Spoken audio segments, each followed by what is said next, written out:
back to my channel. I'm JC, and today's video is going to be my masterclass experience with James Patterson.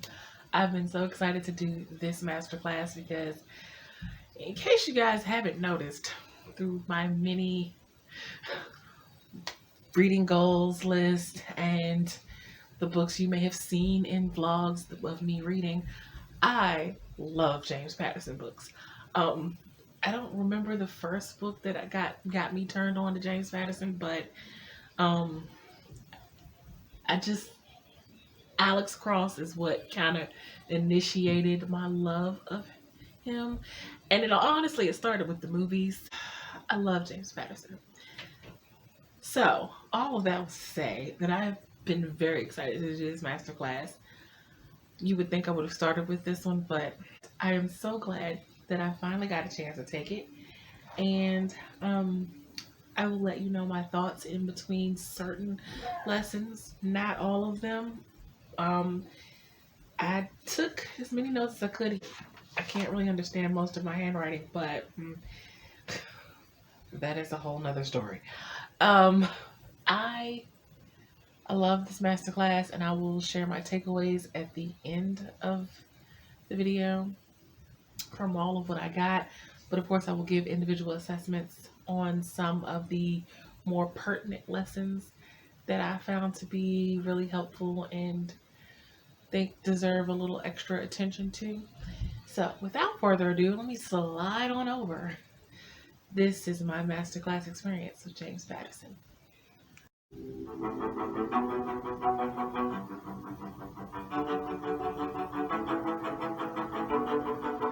Hi, I'm Stephen King. Well, actually, I'm not Stephen King, but the purpose of my saying that is that's the first line in our story. And first lines are usually important. And what I do in those 4 words is I'm letting you know that this is going to be irreverent and fun, and it's going to be a little jokey at times. And I know who writers like Stephen King are. I hope that people who take this course or listen to me will pick up a lot of tricks of the trade. And I think it's a couple levels. I think one are people that want to write books or think they want to write books. And it can help them to make that decision about whether they're actually going to invest in time or not. And I'll give them a lot of tips in terms of how to invest that time well. I'm very, very efficient, and I'll take a lot of the time-wasting things out of the process if you'll listen. But also people who like to read books, like to read mysteries, suspense, even kids' books. I think they'll find it very, very interesting. I think it'll be very cool. I don't think they'll read books the same way again after listening to this. What I'm going to try to do with the class is go right from the beginning, from the raw ideas for books, character, how to build a character, how to create a scene. We'll deal with how to make a chapter work. We'll deal with outlines. Outlines are huge. We might do a couple of chapters on outlines. We'll talk about marketing at some point, which is more of a curiosity, I think, for most of you, because you shouldn't worry too much about marketing. I've been there. Starting out, you don't know if you're any good. You don't know if you're ever going to get published. It's a very difficult. It's a daunting thing to sit down and start a book because at the end of the trail can be embarrassment or heartbreak or all sorts of things. So we're going to get over that. No heartbreak, no embarrassment. We're going to have the tools to do this, and I think that's very exciting. And it's exciting to me to stimulate people to go out there and write. Not just great mysteries, but whatever kind of book you want to write. Somebody said you're lucky if you find something in life that you love, and then it's a miracle if somebody will pay you to do it. And I think that's what ideally you want to move toward, that you found something you love. And look, I mean, when you start doing this, if you don't love it, you're not going to finish the book. You're not going to finish the outline, and that's okay. All that's telling you that's not what you're going to do. You have an interest in it, you like it, but you're not that passionate about it. If you are passionate about it, you can't help yourself. You got to write it. You got to write that outline. You got to write that book. I was getting up at 5 in the morning to write. I didn't really want to get up at 5 in the morning, but that was the only place I could fit it in. I would fit in a couple of hours. But when I was writing the Thomas Behrman number, it really was that sort of 5 to 7 in the morning. And I did have to force myself just because I didn't want to get up at 5 o'clock. It wasn't I didn't want to write the book. I didn't want to get up at that time. But I did it every day. I really think it's useful to get into that and do not sit there like, oh, I don't feel like it today. I don't feel like it tomorrow. Feel like it. Do it. Force yourself, even if it's half an hour. And half an hour isn't enough. Try to at least figure out an hour somewhere on the train before you go to work. Get up earlier. When you come home before dinner, after dinner, you're going to have to figure out when it's going to be comfortable for you to do it. But I think it's really, really useful to get into that discipline. It's like any other habit, running, or once you get into it becomes a ritual, a routine in your life. You don't even have to think about it so much, and then hopefully it's a joyful thing as well. You're listening to me, and certain things you should walk away with it and try to do, and certain things you kind of have to ignore. So you got to pick out what you think you can handle and deal with. Are you going to succeed with that first book? Some people do. I didn't, actually. I think that there rarely have people really bought into and said, oh, you can do this. I mean, it took me into my 40s before people really believed in the kind of fiction I was writing. One of the reasons that I will blurb, especially first novels, is I've been through this. The insecurity, the oh my God, the rejection letters. Every short story I ever sent out, anywhere I sent it, from the New Yorker to Redbook, it was rejected. So I've been through that. I remember it. I can feel the pain. I identify with it. I have the scars. The scars don't go away. I am as passionate about writing books today as I was when I was 19 years old. That has not changed. It's a gift. And I think it's really important that you try to, no matter what happens, whatever setbacks, however hard it might be, that you keep that passion alive, because that's going to drive you through the hard times, and it's going to really make you enjoy the good times. People will always ask the stupid question, where do I come up with my stories? No, I'm kidding. People frequently ask, where do I come up with the stories? And it really can be anything. As I have this big folder of ideas, that's a piece of it. So how do these ideas get into the folder? I'll see something on the street, or I'd probably write a story about anything. I mean, I could write a story about the classroom here, probably.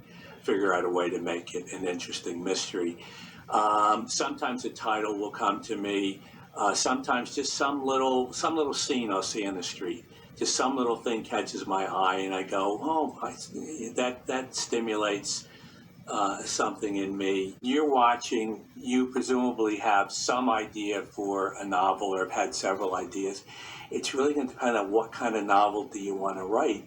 If you want to make money, it's really useful to have an idea, a hook, something. I don't like the language of hook, just because it feels like it's mechanical.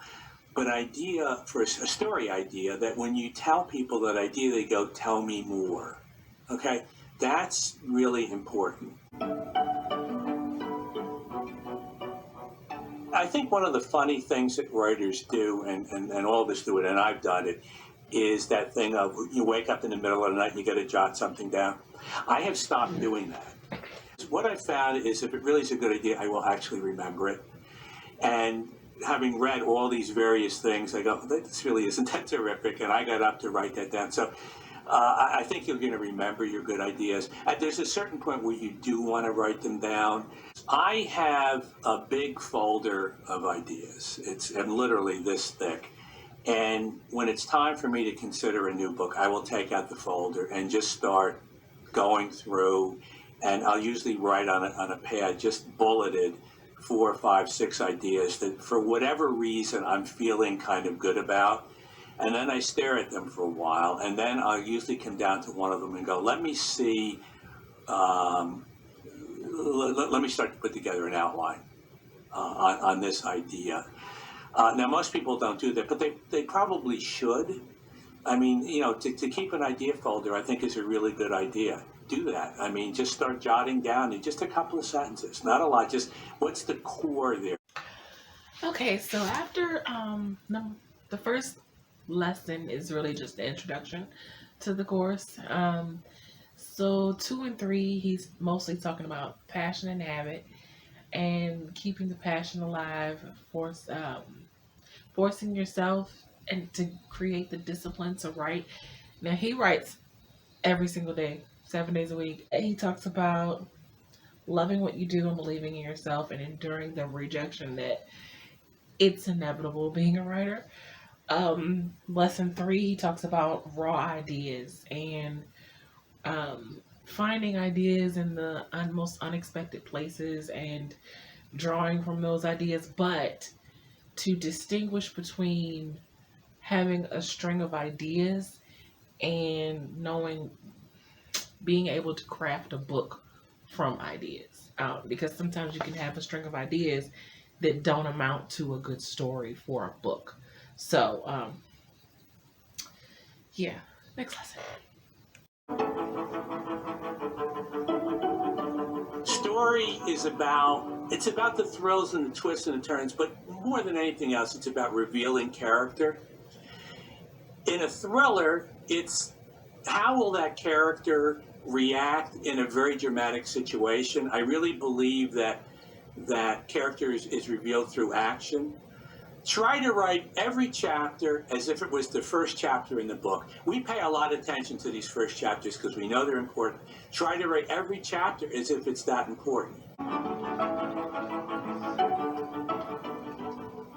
Let's talk a little bit about personal stakes in a novel and a screenplay. You'll certainly hear that when if you've sold something to a studio or you're doing a television work or with your editor when you're doing your book, that the stakes need to be raised. And that essentially means that what's at risk here or what's to be gained is so important to the character, or should be, that you feel that the reader feels it big time.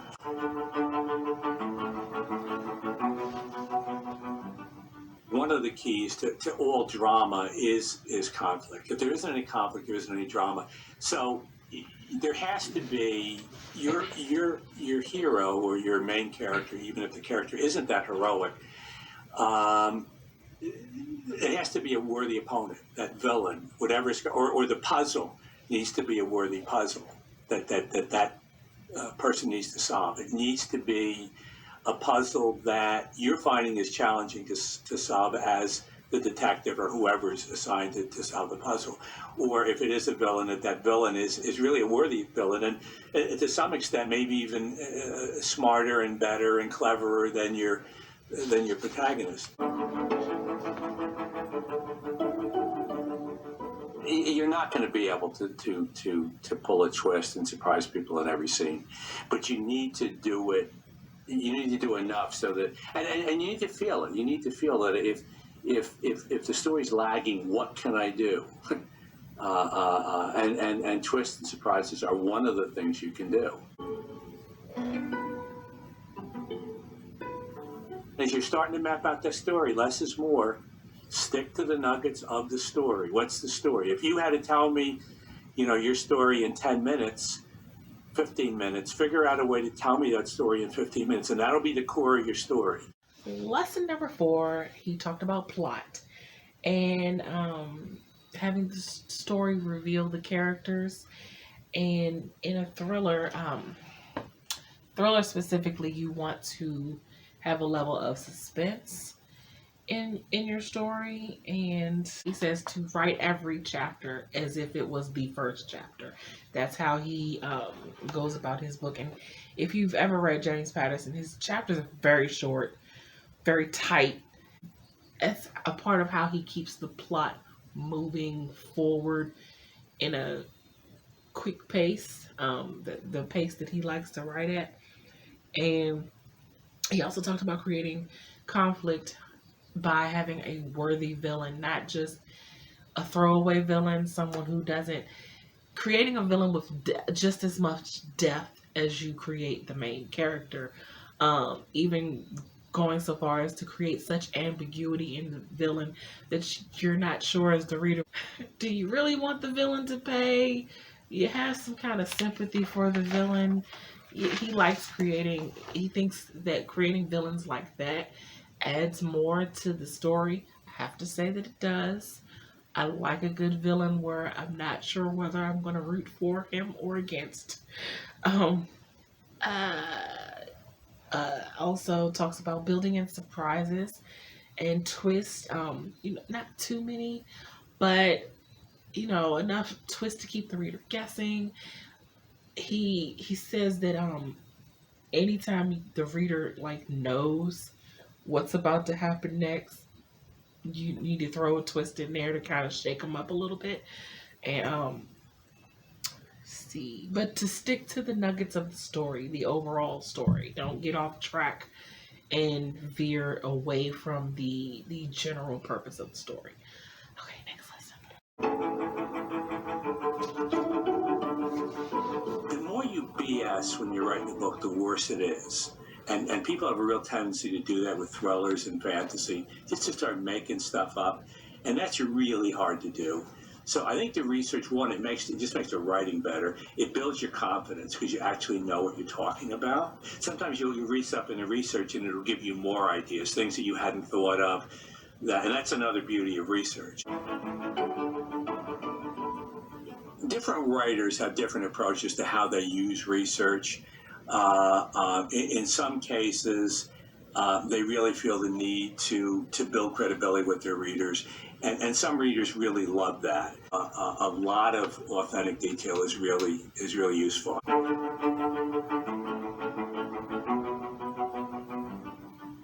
Look, if we go somewhere and somebody asks us, unless we're horrifying, verbal storytellers, we'll remember a few details that really capture it. If you're writing about a city that's important to your story and you haven't been there, it's really useful to go and walk around and make notes, and whatever catches your eye, catches your spirit. You'll find it very stimulating in terms of making everything more concrete in the story.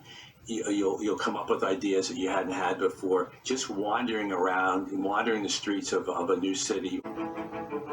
With the Cross books, I had to learn a lot about forensic psychology because Alex is a forensic psychologist. And, when Morgan Freeman agreed to take on the role, one of the reasons was he liked the idea of an African-American hero who wasn't the stereotype, who was not he was the male at home with the kids. He was going to Johns Hopkins. He solved things with his head instead of a 6-shooter. But to make that convincing, I had to know enough about forensic psychology. One of the things you'll see that people do, and some of these are published writers, and some of them are pretty well respected, you can almost feel them dropping the research on you. They've learned everything about the Louvre, and you're getting it now. They're just dumping it on you, okay? And I have an issue with that in fiction for the way I look at it, which is if I'm writing first person, then obviously all you're going to hear about is things that character knows about. Really, what should show up in that chapter for the most part is stuff that character knows about. So once again, unless that character knows a lot about the architecture for whatever reason, because he's a smart person, he or she is smart, or they're architects or whatever, it shouldn't be there. Lesson number 5, he talks about research, and he gives a lot of time to research because he feels research is vitally important to crafting a good story. He's like, don't BS your way through stuff that you don't know, especially in this age of the internet where you can just literally look everything up. He said if it's something you don't know, you need to research it thoroughly. Talk to people who are, like, if you're writing about a cop or writing about a reporter, or talk to people that work in that field so that you can get an authentic feel for how to write that character or how to write that scene that you're working on, or if you're doing a location that you haven't been to, research the location, talk to people from that area to kind of gauge whether you're getting this particular part of it right. Go visit the area if you are financially fortunate enough to be able to just go to a place on a whim that you want to write about. Then yes, do that. Know your vocations, the career. But he also said, don't be a know-it-all. Don't overwhelm the reader with the research that you have. The research is it's good for the writer to have to know this stuff in the back of their head. The reader doesn't necessarily need to know every single thing you've researched. And which is, very good point. He also, and this I'll probably touch on this more later on in one of the lessons also, but I wanted to mention it now here since it concerns research. But he also talks about the fact that when you get stuck in a story, he often feels that um, people are stuck because they haven't done enough research. That they, even useless research or what you may deem as useless research that may never get used, can still jog something or shift the story for you in a way that moves the story forward if you're feeling stuck. So I thought that was a very good point that he made, and he mentions it later when he talks about co-authoring. So back to that. Next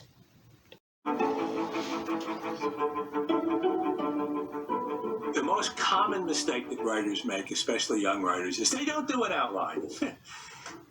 They just wing it. They just start, and that takes a certain amount of discipline. But I guarantee you that is a discipline that will pay off in you're gonna do a better book. It's gonna take less time. I will write anywhere from 3 to 6 drafts of every outline. And that's the most important piece for me. Literally writing that outline.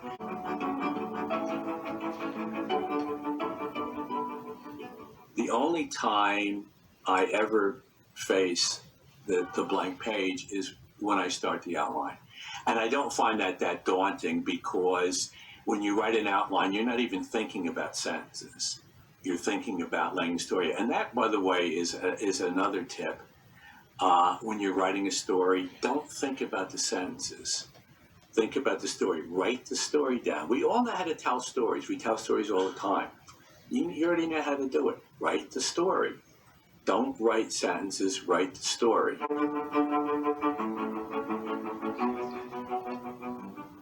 What I do in terms of turning, once I get that idea that I love, or you get that idea that you love, I'll then just start writing scenes down. Just 1 line, 2 lines.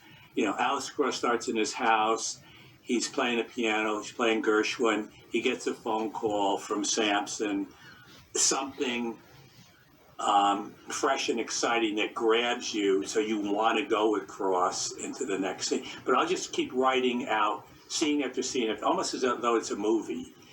And at a certain point, I will organize those scenes. Eventually, I'll start getting rid of ones, and I'll keep adding them. And I might do that for a couple of weeks, just writing scenes down, possible scenes. At a certain point, as I said, I will put them in an order, and then I start fleshing them out a little.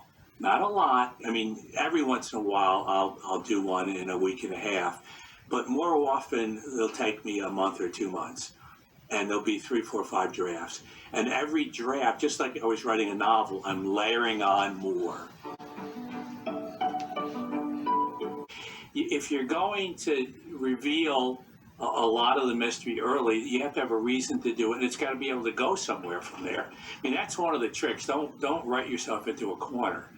And that really is important. You really have to be careful, and that's the beauty, once again, of being able to look at it in outline form. You can see where, oh my God, where am I going to go from here? There will be a couple of times, maybe once or twice when I write the outline, where literally all I do is write twists.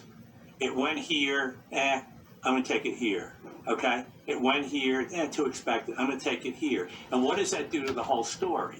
Okay? And sometimes a twist, I mean, it changes everything. But better to do that at the outline stage than 80 pages into the book. You're not going to wake up 6 months into the process and go, oh, shit, man, I wrote myself into a terrible corner. I'm dead. I got to throw out 6 months worth of work. When you read about writers all the time, and it happens occasionally, but it shouldn't happen much, especially with commercial fiction. You should not have to throw out 6 months worth of work, and it happens. And it's not working. Oh my God, it's not working. Well, if you spent more time with the outline, even if it's an extra month, so what?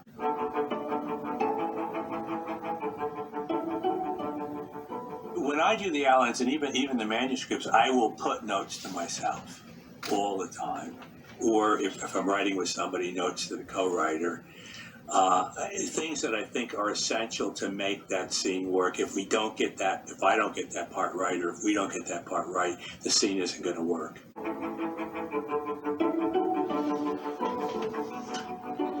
This is the enemy, the blank page. This is the, oh my God. And you'll see this so often in the movies. And I think a lot of screenwriters are frustrated novelists.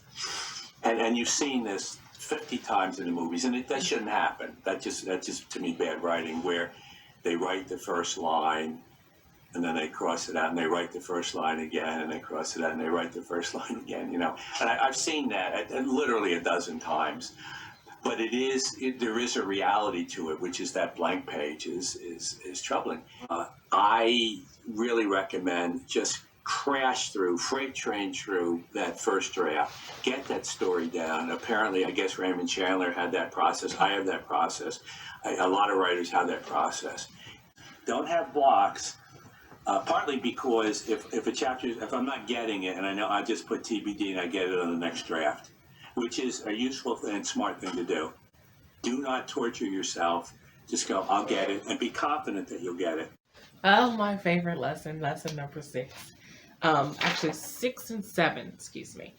He talks about my favorite thing, outlining. Now, he does not believe that you can craft a good story without a solid outline. The better the outline, the better the book, is pretty much his overall idea. And because basically, if you have a great outline, a really nice, structured, tight outline for your book, writing the draft should be, or at least the first draft, should be easy. It's the rewriting that takes a lot more time. But writing the first draft should be easy if you have a tight enough outline. Don't necessarily think about the sentences when writing the outline, but just getting the bones of the story and the structure of the story. And he also said sometimes you just need to start writing the scenes that's playing out in your head. Just write them out. And sometimes your story will kind of shape itself around those scenes that you're just writing out. And he does edit his outline incessantly to make sure the outline is as tight as it can possibly get. He edits like multiple times to get a tight outline. Therefore, the writing of the book goes swimmingly. Yeah, next lesson. If you write something mediocre, chances are it's not going to get published. Now, how does it not become mediocre? It becomes not mediocre because A, you have just this tremendous idea, and we talked about ideas and how some of them really rise above the pack, or you've created these characters, or a character who's just so fresh and involving, and just the way they look at the world. I mean, that's really what it is. It's the way they see the world. And you really want your readers to have strong feelings about your characters. You want them to love that character, or you want them to want that character to somehow pull themselves up somehow, or you want to hate that character. But you're not going to do it unless you create characters that really make an impression on them, make them feel.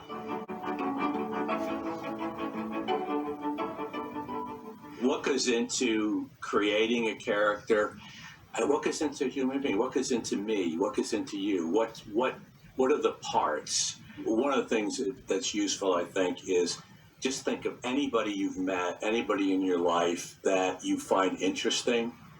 Why is that? I don't want to overstress the importance of first lines. It's just that they can really give you an advantage. You're reaching out from that book, grabbing a hold of that reader and sucking them right into your book, or not. And if you pull them right in, you got them. You've got that agent, you've got that editor, you've got your reader. If you're going to kill somebody off in the first chapter, which happens frequently, ideally what you want to do is you want to write that character as though it was the hero of your book. You want people so goddamn interested in it that when they die, it's like, you're kidding me. That character was so interesting. I can't believe that the author killed that character off, because I was really interested in that character. What he or she was going to do, and a lot of times, that murder victim, and same in television, you have no, not involved in the character at all. Somebody in jeopardy, they run up the stairs, they run to the roof. You don't know who the hell they are. You don't really care. And they get thrown up the roof, and you're like, okay, not good, not good. You got to invest me in that person running up the stairs. If that's what you're gonna start with a murder. Lesson number 9, he talks about creating characters. The first line that he said in that lesson is, writing mediocre characters will not get you published. So he talks about writing character attributes and physicality, knowing your character, getting on the inside of your character's head, really, really knowing them. And if you get to know your character in depthly, it will help you craft the story better, because your character is crafted with such detail and depth that it makes the story better. It pulls elements of the story together.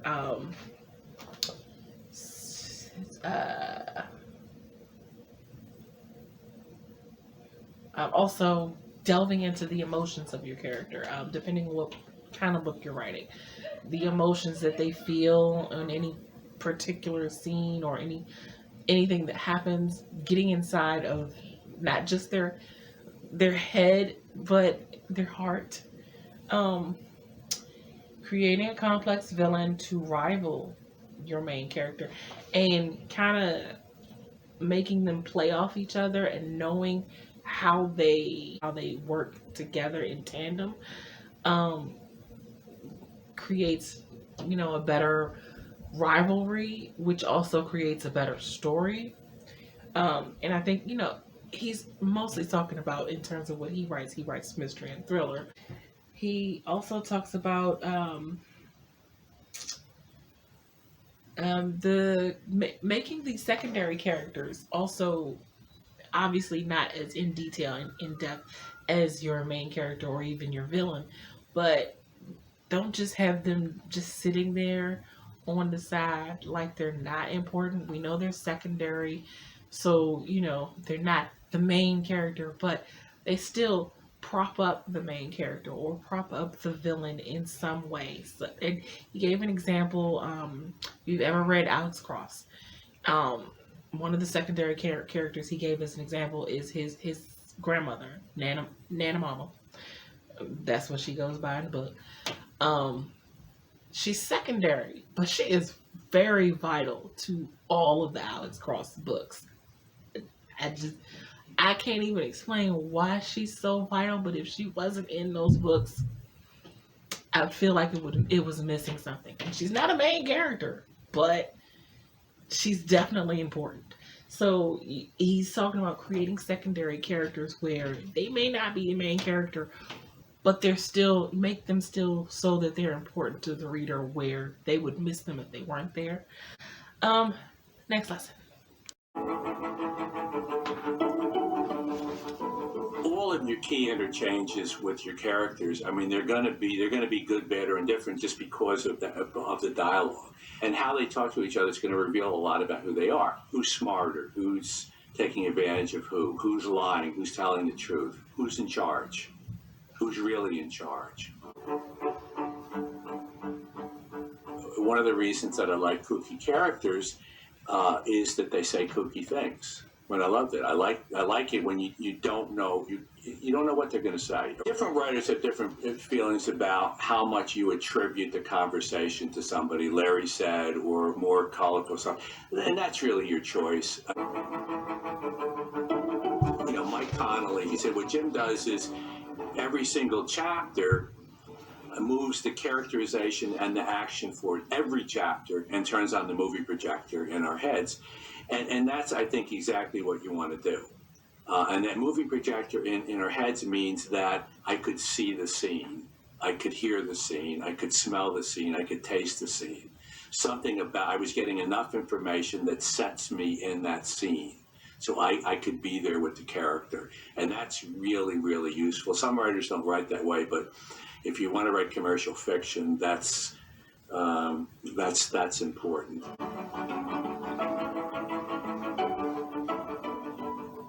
I tend most of the time to write in the first person and third person limited. Now, some people will go, well, that's cheating. Well, I don't give a shit what people, I'm allowed to, it's my creation. I can do whatever I want to do. You can do whatever you want to do if it works. One of the things you have to deal with every chapter is whose point of view makes this the most interesting?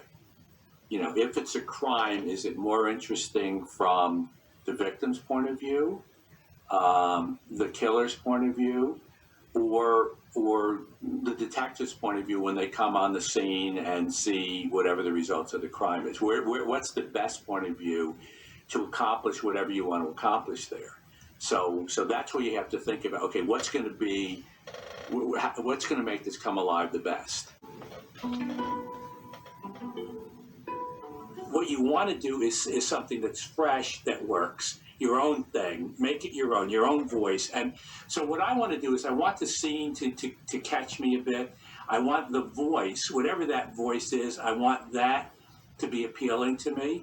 And that can either be, spectacularly good writing sometimes, great style, or it can just be the way they're telling their story, the way they're describing it, what they choose to tell you about is key. Okay, in lesson 12, he talks about building a chapter. And I found this really interesting because he talks about, he says, choosing a viewpoint. And he talks about how sometimes the viewpoint that you should write the story in isn't always a viewpoint you think you should write the story in. So, and if you know anything about James Patterson books, he switches viewpoints throughout his novels. At any given chapter, it could be the main character, and then you could flip over to another chapter and it'll be the villain. You could flip over to a whole nother chapter and it's some random character who you think isn't important until you get further on in the book. So he writes from multiple viewpoints at different times, not necessarily ever in the same exact chapter, although sometimes he has. But like he'll split the chapter up and do it. But so he's saying to move the story along, like, okay, if I'm just using his book as an example, if says story starts with Alex Cross, well, sometimes he doesn't start with Alex Cross. Sometimes he starts with the villain, whichever villain Alex Cross is facing at the time, or any of his other books, Michael Bennett, Jack Morgan from the Private series. Sometimes he starts with the criminal, the person committing the crime, the crime that will be investigated throughout the whole book. Sometimes he starts from that viewpoint, and because he feels it makes the story more interesting. Sometimes he'll start from the main character because that makes it more interesting. He basically, it's like, you have to start from what's going to draw the reader in. It may not be the starting point you wanted to go with, but it's the starting point that'll work. And he suggests sometimes maybe writing that chapter from the two different points of views that you're struggling with which the decision of who to start with to see which one works better. Um, yeah, that's all I have to say about that one. Next. Your ending is usually important. Um, because, and this is true in movies and it's true in books, um, because that's what they walk out of the theater either clapping and cheering and feeling great and spreading the word about the movie or rather their apartments or whatever in terms of the book. And a lot of it has to do with what you did at the ending, how you pulled it all together. The surprise at the end, the surprise that fits, that's appropriate. So you really have to make sure that it is satisfying, or you're going to disappoint people, and you won't get that good word of mouth. You might not get published because there's no ending. It's not just you; it's you and a reader. It is rare. I'll do the outlines, and I'm preaching outline, outline, outline. I almost never do the ending that's in the outline. I would say, well, at least more than 50% of the time, it's a different ending. Because just in writing the book, so much has changed. So many things have happened. The stakes get bigger and bigger and bigger. The villain gets more interesting. Something may have happened to the hero along the line that was a little unexpected. The ending that I write in the outline is never, and I think part of the problem is the outline is a bit more logical than emotional, and by the time I get to that ending, my emotions are really churning, and I'm always feeling I just need more. It needs more than this. It just can't be about logic. It has to be logic and emotion. Now, here's the real secret, okay, to endings, and this is one of these pieces that's worth the price of admission to the class. When it comes to endings, and this can be endings of chapters or the endings of the book, write down everything that could possibly happen. Absolutely everything. I don't care how ridiculous it is. Just keep writing down. This could happen. Oh, let me see what else. This could happen. Think through all the characters. Think through everything that's happened in the book. Think through everything that hasn't happened in the book. What could possibly happen here? Bullet after bullet after bullet after bullet. Then pick the most outrageous one of them that makes sense. Lesson 14, he talks about ending the book. And he says endings are important because it's what you leave the reader with. You don't want to leave things unresolved. You don't want to leave the reader with questions. You want them to have questions throughout the book. But by the time they reach the end, you want the questions to have been answered. He also talks about, particularly in suspense, mystery, and thriller, that you need to set up like little Easter eggs along the way to lead up to the ending so that, not necessarily wanting them to guess the ending, but just so that it's not so much of a shock and surprise when they get there. And one more thing. He says, the secret to a great ending is to write down every possible ending you could think of for your story. Every single one. Just write a page full of possible ways that you can end the story. And then pick the most outrageous one that makes sense. Next lesson.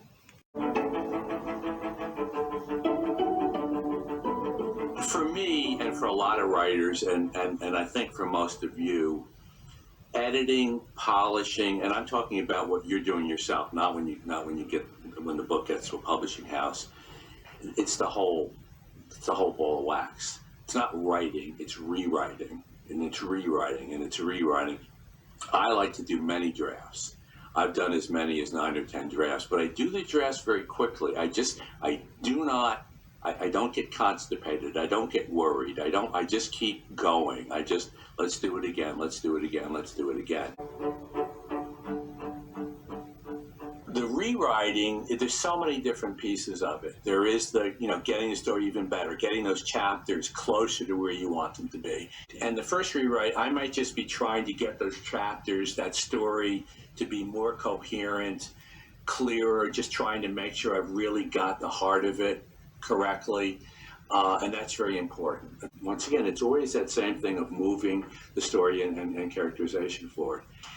You eliminate everything that doesn't really make that scene work, ideally. The dialogue is a piece of the puzzle, and an important piece of the puzzle in most cases. And like the rest of the book, you do need, and I think in particular, edit, because when you write dialogue, it just tends to flow, I think, for most people. Once you get a conversation going, he said, she said, da da da da, it'll just kind of flow out. And unlike maybe writing some of the description, which might be a little more of a labor. So it really is important you go back and rewrite it and edit it, and then edit it again and edit it again, because you just keep taking out lines that either don't ring true or shouldn't be in there in the first place. So in 15, he talks about editing.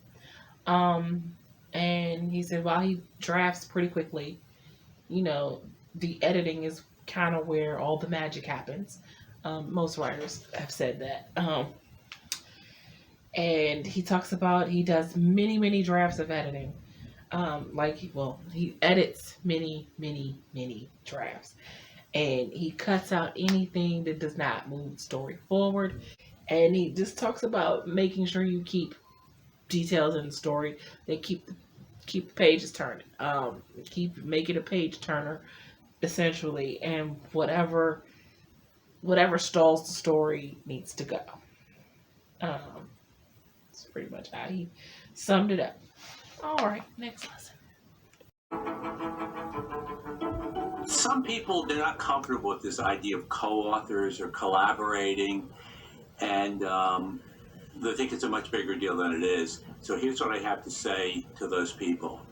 Lennon and McCartney, Simon and Garfunkel, Stephen King and Peter Straub, Rodgers and Hammerstein, Douglas Preston and Lincoln Child, Larry David and Jerry Seinfeld, Gilbert and Sullivan, Woodward and Bernstein, Joel and Ethan Cohen, Matt Stone and Trey Parker. What's great about working with co-writers is that you got two talents. Collaboration is a good thing. I know we have this thing about the American, we just go out and do everything by ourselves, and that's okay, but collaboration is really good. Combining strengths is really good.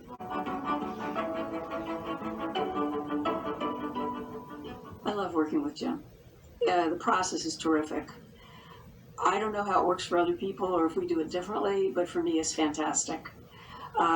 He gives me an outline, and I read the outline and I get the story, and then I'm asked to contribute to the outline because, as he says, you got to write this stuff. So I really try to imagine how it's going to go during the length of the book. And I send him back some notes, and then he agrees or disagrees, and then we have a working plan for the entire novel. One of the things that's interesting about co-writers or even people writing a series, once the voice of the characters are there, you'll find, your basic series might, over the course of the series, have 9, 10, 15 different writers, and they're all capable. Let's say the series is House. They know how House talks. They know how he thinks. They know and they can write that stuff.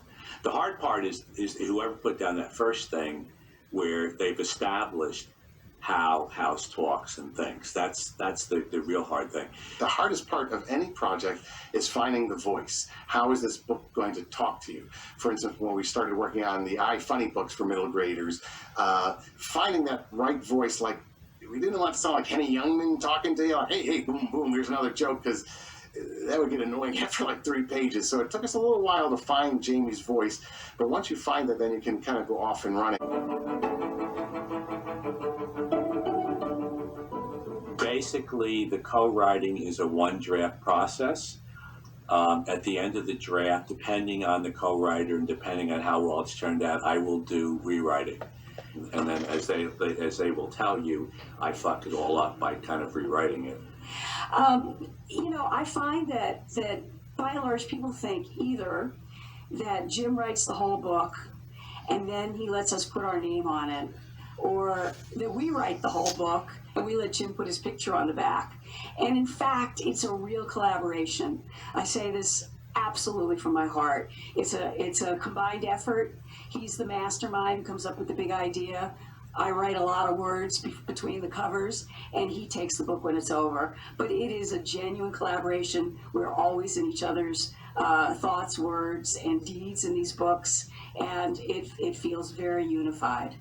Okay, so this next lesson I was very interested in because he talked about co-authors, and he had a couple of his co-authors in the class as well, and they talked about their process, which totally wasn't what I was thinking, but not what everyone else was thinking either. But he writes the outline and he gives them the outline, and they write multiple chapters, give it to him to see if they're capturing the overall feel of what he was going for. If he likes it, he tells them, or he critiques whatever they've sent him and they rework it if they need to. Then they write the next set of chapters, and he has a lot of chapters in this book. So, like, one author, she does like 10 chapters at a time and sends it to him every 10 chapters. He could have anywhere from 80 to 100 chapters. They're really short chapters. So that's how they do it, to make sure that they have the same pace, the same voice as him, because this is his book. So, and it's hit. So he's creating the outline. Now they do add input to the outline. They they add their own takes, and he either rejects them, or they work it into the outline or whatever. And then once the entire book is finished, they send it to him and he works on editing it, redoing it, and all of that. It's really a truly collaborative effort. Um and yeah, that's all I have to say about that lesson. I was really excited for that one because you know I love it. Next lesson. I've been through the the pain of trying to get an agent, trying to get a publisher, trying to get a good editor. So I know what you're going through, and the best thing I can tell you, it's one word, which is persistence. And just be prepared and don't take it personally. My first book turned down by 31 publishers. You're going to get a lot of rejection here, and a lot of it may have nothing to do with your book. You need to reach out. You need to reach out to mentors, just trying to get some contacts. Contacts are really important. Introductions are important. If you can get introduced to an editor or a publishing executive or an agent somehow, or any kind of an introduction, it helps. A former professor, a writing teacher, writer friends with published books, media executives, lawyers in the space. Those are all useful in terms of you're just going to have to pester them a little bit. Hopefully do it in a way that's not going to irritate them. I mean, that's it. Persistence without being irritating.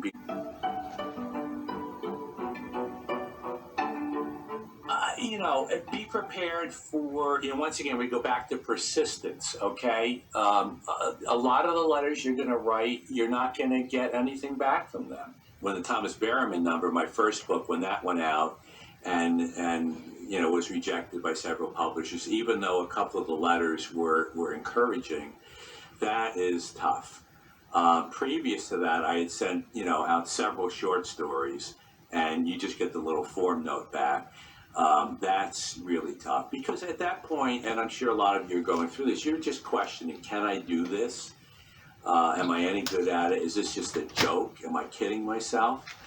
And most of you aren't, but you have to realize how hard it is and how much you have to practice.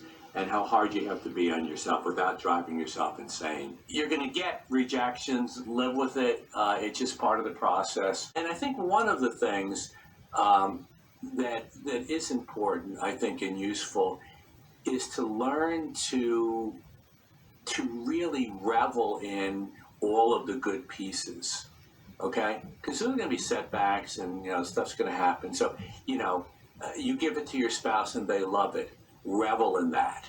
You give it to a friend who you trust and they like it. Really enjoy that.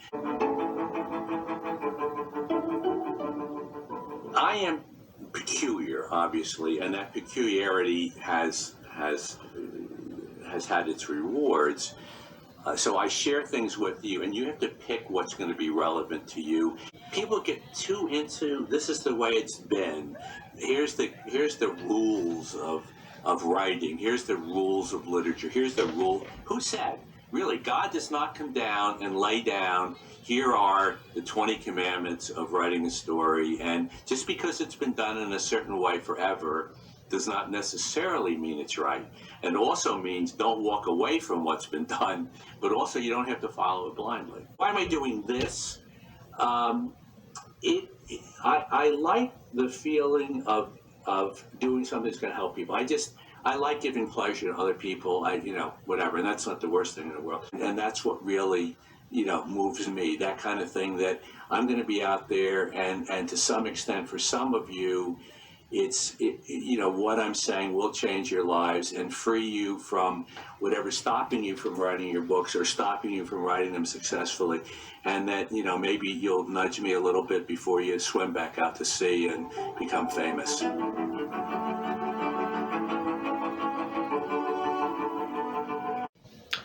And that is my masterclass experience with James Patterson. I loved this class. Will say that I was expecting a little bit more out of it, but I'm okay with what I got. I took away a lot from it. The research part of it, the outlining portion of it, when he talked about dialogue, and when he talked about editing, and the co-author part, which I'm still trying to figure out a way to somehow be a co-author with James Patterson. Can I submit something? Man, that would be a dream come true. But I hope that you got a lot out of what I was able to show you, and that it will inspire you to go get a masterclass subscription and take the class for yourself, and share with me what you got out of it. If you have a masterclass subscription and take James Patterson, if you've taken it, let me know what you got out of it. If you plan on taking it, I want to know if you have any good takeaways. But that's going to be it for this video. If you like what you see and you want to see more videos from me, make sure you hit the like and subscribe button. I post videos on Monday and Thursday, so if you hit the little notification bell, you will get a notification every time I upload a new video. Also, if you would like to support me in any of my creative endeavors, such as my online blog, my online magazine, my online store, and I also have a Ko-fi that you could also support, and I have membership tiers as well. So all of those links can be found in the description box. I also have a link to my announcement video about my Right to Be Interviewed series, and a Google link to a Google form if you would like to be interviewed on my interview series. And then you can click on that link and go fill out the form, and I will be in touch with you when I set up the recording schedule. Until next time, have a blessed day. Bye.